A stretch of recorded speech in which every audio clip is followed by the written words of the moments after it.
The whole problem of Russia-Ukraine war started on the point of the oil. So it is like oil and gas problem, not ethnic problem. President Biden said it in August. If something happens in Ukraine, you can forget Nord Stream pipes, like the pipeline. And then which later happened. We agree we have problem with China. So that is whether we accept it or not, we have China problem, but we have relationship with China. If you remove, say, BRICS or BRICS Plus, the center, the anchor is India. If you remove India, you replace with any other country, it is not going to work.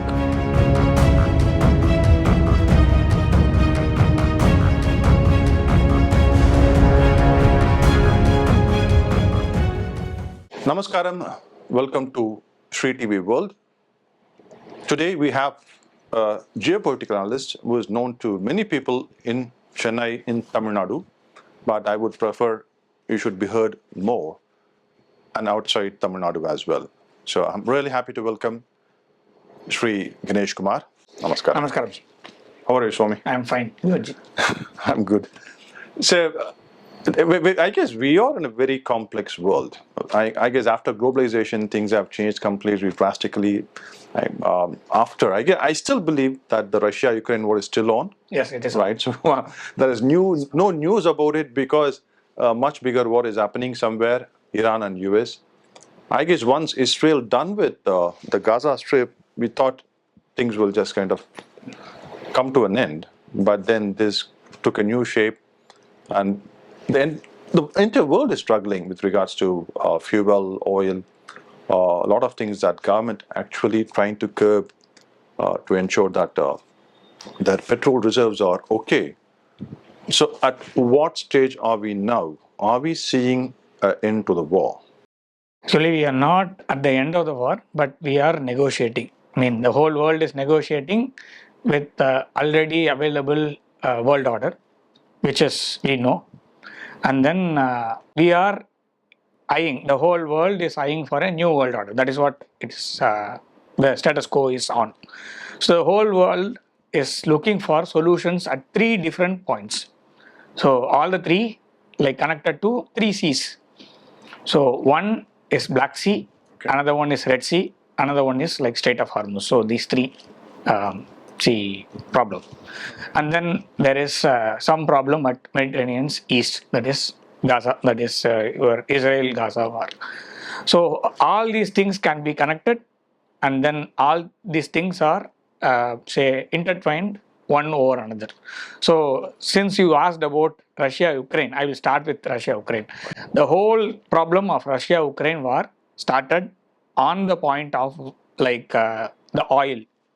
So it is like oil and gas problem, not ethnic problem, because Russia and Ukraine, so both belong to Slavs, right. Slav race. Slav region, okay. Yeah. And then both are Orthodox Christians. Mm-hmm. And then only language is the problem. Okay. And then language, I am a student of Russian language, so language is not that much different when we compare India, and Sri Lanka, and inside Sri Lanka you have Tamil and Sinhala. So it is not that much difference. Okay. Very few minor changes.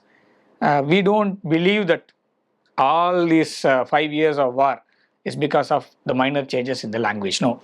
Right. So that is not a problem. So the problem. But you said oil problem. Yeah, that's what I'm coming. Between Ukraine and Russia. So who has a reserve? Ukraine. Russia has the reserve. And then Russia is having reserve for the whole world. Right. Okay. And then the problem is there were two pipelines. That one pipeline was already in effect. That was called as Nord Stream. That is called as Nord Stream. Okay. Another one is Nord Stream 2. So there are two pipelines which goes from Russia to the world to Europe. It goes to Europe via Germany. So it has access to Germany. Right. And then Germany had a chance of becoming one of the leading oil supplier inside Europe by getting the oil from Russia. Now, because that is the first stop. Yeah, that is the entry point. Entry point.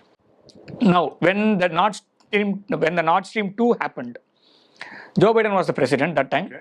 He said once out of the blue, he said on air, if you have any problem with Ukraine, not forget Nord Stream pipe. So the pipeline, you forget it. And then, So was that a warning to Russia? no, it was an indirect warning to Russia. If Okay. something happens to Ukraine, Okay. say, I think it was 2021 when this happened. Okay. So when he came, right? So when Joe Biden happened as a president, that time I think it was in July 2021 or August 2021 this happened, and he went on air to say, like, if something happens to Ukraine, that time there was no problem with, the war started, the special military operation as we call in Russia. So it happened in February 22, 2022. So, but President Biden said it in August, if something happens in Ukraine, you can forget Nord Stream pipes, like the pipeline. And then which later happened. So after Ukraine issue, like so it was more pre-planned. Yeah, it was more pre-planned, and then there was a judgment in Poland which said, like, Ukrainians are responsible for the sabotage of Nord Stream pipeline, which happened later, 2024, I think it happened, and then the result was there. The judgment was there, but nothing happened really on, like, practically. But they went on to declare that Ukrainians did the sabotage. Okay.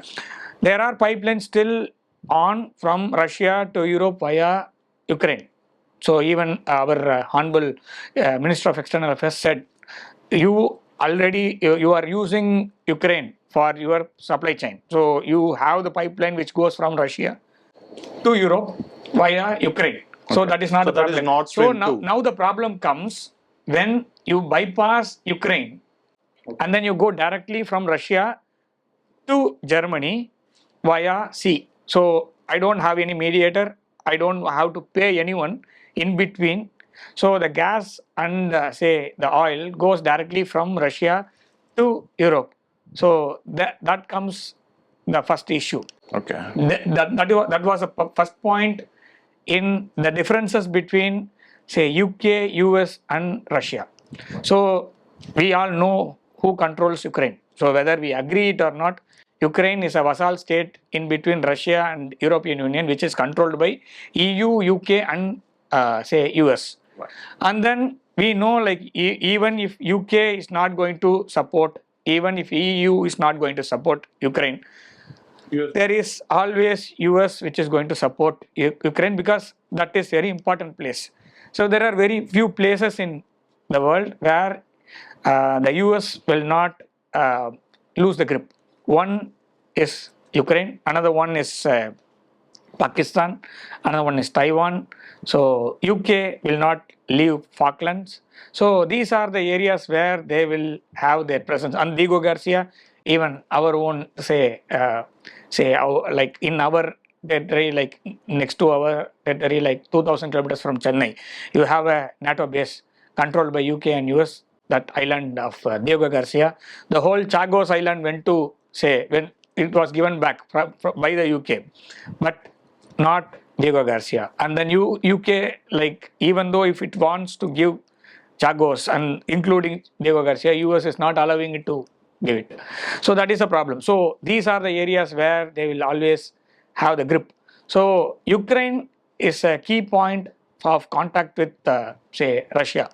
And then if at all a future war happens, like one-on-one, it is not going to happen in the eastern side of Russia and western side of US, that is Alaska and say Far East in Russia. So it's not going to happen. It's going to happen only in Ukraine, Latvia, Lithuania, Estonia. So these areas, the buffer which was created by the Soviet Union, which was again, like, given independence after when Soviet Union fell. So the problem is this oil problem. So the oil directly goes to Europe from Russia, which will bring UK and US oil hegemony to a, say, stop in Europe. If that happens, so they will be trading in euro as well as ruble. So which will be directly challenging the US dollars. That is a problem one. And problem number two is Ukraine wanted to join NATO. Yeah. So that is a problem. So these two problems were like the precursor for this Russia-Ukraine like war. This other issues of this language, race, doesn't happen with Ukraine and Russia. It can happen with, say, Poland and Ukraine, because there is a difference. And then because the church is different, the language is different, the race is also different. So more west you go, there will come like a place where you have a clear-cut divide between Anglo-Saxons and Slavs. That is where like the Yugoslavia problem happened. So I'm not going deep into that history, but this is where it happened. So the problem with, say, the Russia and Ukraine was dictated by and is dictated by and will be dictated by the oil control as well as the dollar hegemony. That is where it happened. The same way we were, I mean, I'm talking about India.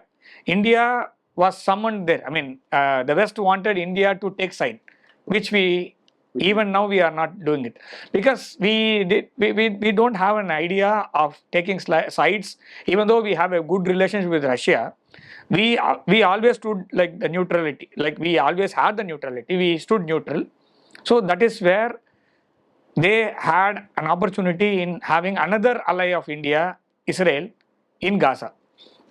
So when Gaza happened, so India was the first country to stand with Israel, even though US was there.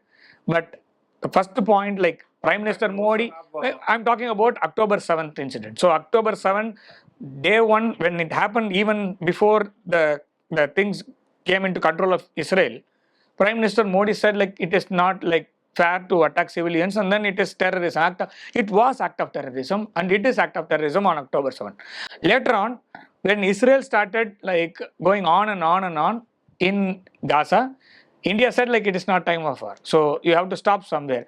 In both the places, so both the countries which got affected in the war, like I'm talking about Russia and Israel, were friends of India.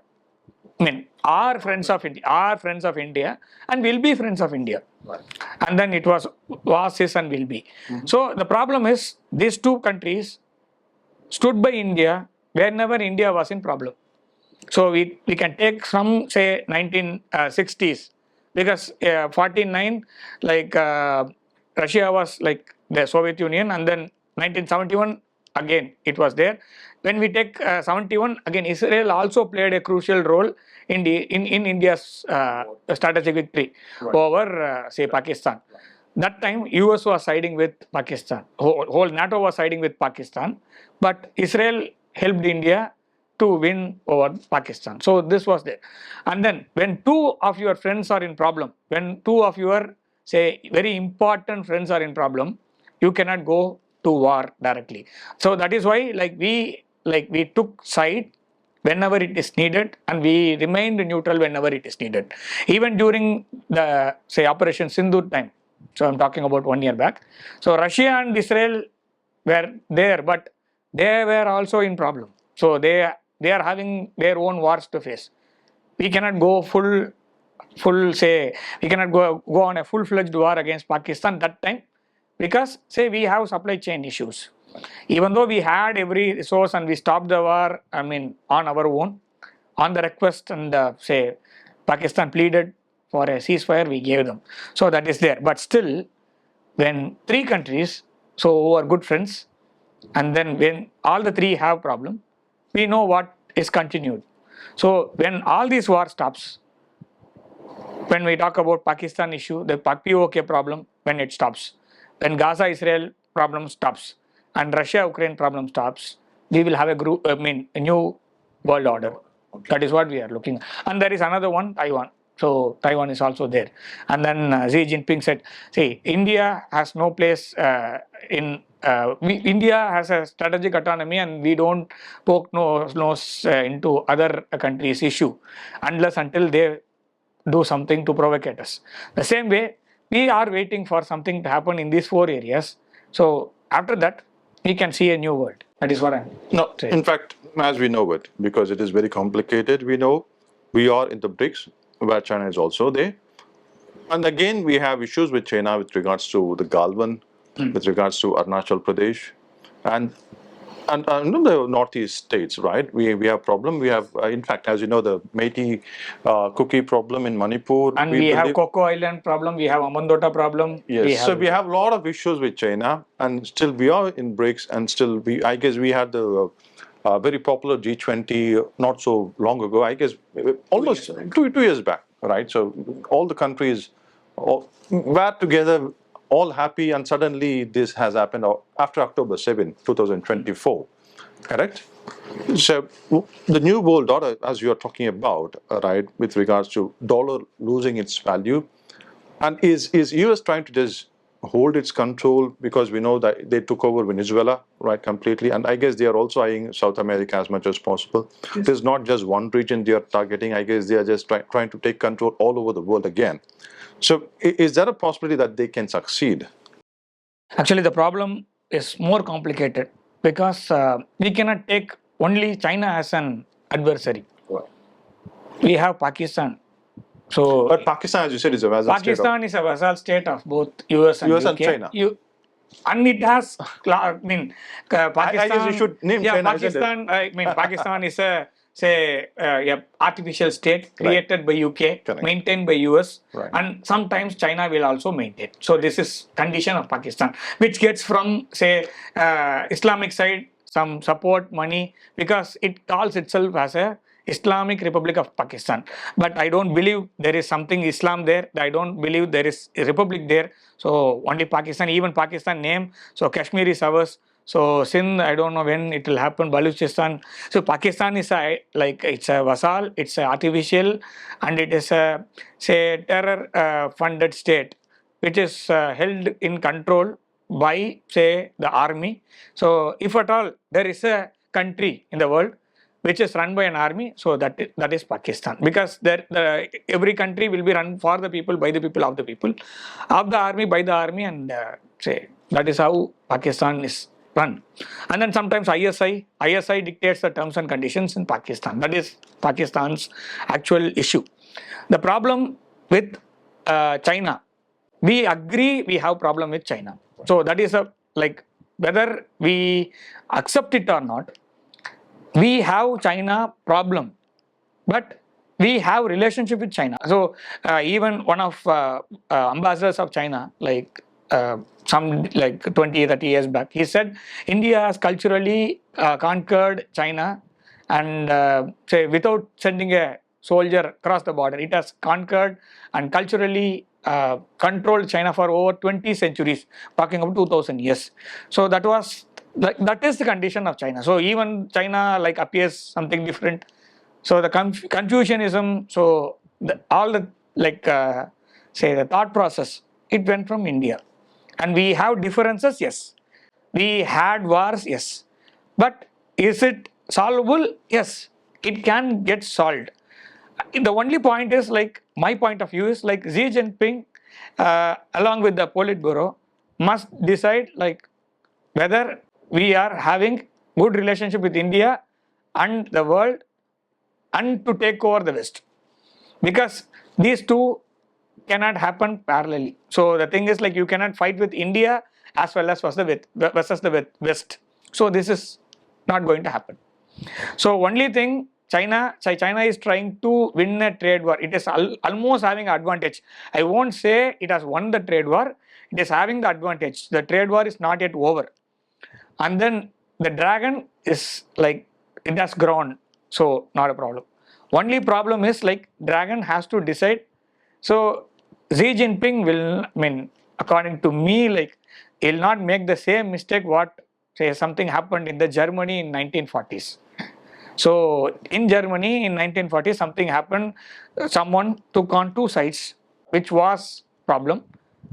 So the same thing, I don't think Xi Jinping will do that now in this time. So only point in change of the world order, whether it is good for world or not, it is good for the BRICS countries. Particularly, I talk about RIC. My interest is RIC. Russia, India, China. Right. And then Brazil and South Africa will play the anchors in respective continents. I'm talking about South America and Africa. So I'm not talking about BRICS and BRICS plus. Everything will happen. But if you remove, say, BRICS or BRICS plus, the center, the anchor is India. If you remove India, you replace with any other country, it is not going to work. So the only point, you can have BRICS plus, whatever you want. is by having a good relationship with India. So China knows that. Right. Even when BRICS summit last year happened in China, Xi Jinping rolled out an invite to our Prime Minister Modi, and then after having all the issues in Galvan and all these issues, even during Operation Sindoor, both US and China supported Pakistan. Like US supported directly, China kept on quiet, and then it went on with the information warfare. That is different story.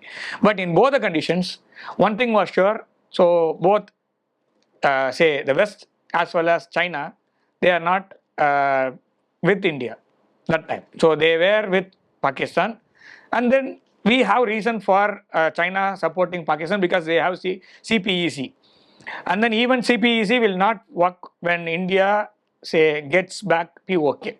So China is not having any border with say Pakistan. So it has border with India even through Tibet. Tibet is a autonomous region administered by China. So we have to agree like there are 5 different autonomous regions which are like big land masses which are administered by China. And then Tibet is our border. Tibet is technically now in like China's control.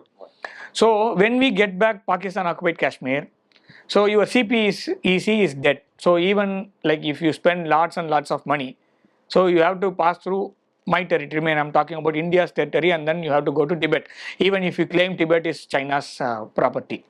So this is not going to happen. So China has stopped CPEC, and then there are 2 problems for China to support Pakistan now. So one is Balochistan issue. So Balochistan is in a soup now. So like for Pakistan, Balochistan is good, but for Pakistan, Balochistan is a issue where you have lots and lots of people sitting there. So US, it is having an eye on Balochistan because it wants Iran's control. So Balochistan is bordering with Iran, so that is there. And then China, the main port which passes through like Balochistan, passes the CPEC is through Balochistan, so it starts. So these are the issues going on in Pakistan. So Pakistan, if it loses Balochistan, it is like 40 to 50% of Pakistan's whole territory, as well as strategic reserves of many natural resources, as well as these parts and more of the control. So Pakistan, when it loses Balochistan, it loses control over the West as well as the China friendship. So it is done. So China will negotiate with India on the points like it wants, say, to have some trade relationship, to have some kind of port deals with India when Pakistan is done. But till then, they will fund Pakistan. The same way, US is using Pakistan as an anchor in this region. East Asia, they have Taiwan, they have Guam. When you take West Asia, you have Israel, you have Saudi Arabia. So these 2 countries will be the anchors. When you take the Central Asia, you have only one country, that is Pakistan. So Central Asia, you have Pakistan. Afghanistan problem was, say, when Soviet Union tried to say take over this Afghanistan. So the main problem of Soviet Union was Pakistan, because Pakistan was the one which trained all these mujahids and then sent to Afghanistan. That is where they lost. So these all problems, and then we know like India from 1947, from the day we were born, has been reborn. So we have this issue with Pakistan. Iran has the problem with Pakistan from 1979. Before that, both were say vassals of US and the West. So they don't have any problem. In 1971 war, Pakistan repaired their aircrafts in Iran. That time Shah was in control. After 79, it was like on and off. It is like some odd days there will be friend, and even days there will be Shia Sunni problem. So this is there. So the problem with Pakistan is not only one side, it is on both the sides. So China eyes for Pakistan for their say resources and for their lifeline, that is CPEC. And then in case Pakistan loses, Iran gains. So they have a path from Iran to Kazakhstan via Caspian, and then they have again connect to say China via Tibet. So in both the cases, when Pakistan gets disintegrated, Okay, which we see when is that? maybe like in say years time, it will for sure, because say Pakistan has lost its position to be like A democratic yeah, country. it to exist as a country. Okay. Democracy It's gone. is gone. Like 1950, 51, democracy is dead in Pakistan. There was not a single government which has completed its term. Every term ended with say some problem. Sometimes say some general will go and sit. Sometimes some prime minister will be there. Sometimes ISI will bless someone to be some say head of the state or the prime minister. That is what happening from say 14th say of August 1947. This is happening. So Pakistan is not a democratic state. It is not a republic state. It is not a Islamic state. So it is an artificial state. That's what I'm telling. So the problem is Pakistan. See, we have more Muslims in India than Pakistan. So that shows like we have very good say Muslim population, as well as they live a proper life. I don't want to go into the like life of people in Pakistan, and then I don't want to compare with my brothers in India, so that I make a big say it is not a comparable say equation. So the life of a Pakistani and the life of a Indian, so whatever be the religion, we have say had high regards for Muslims in India, and then we had a president who is still called as a people's president. We haven't seen him as a Muslim.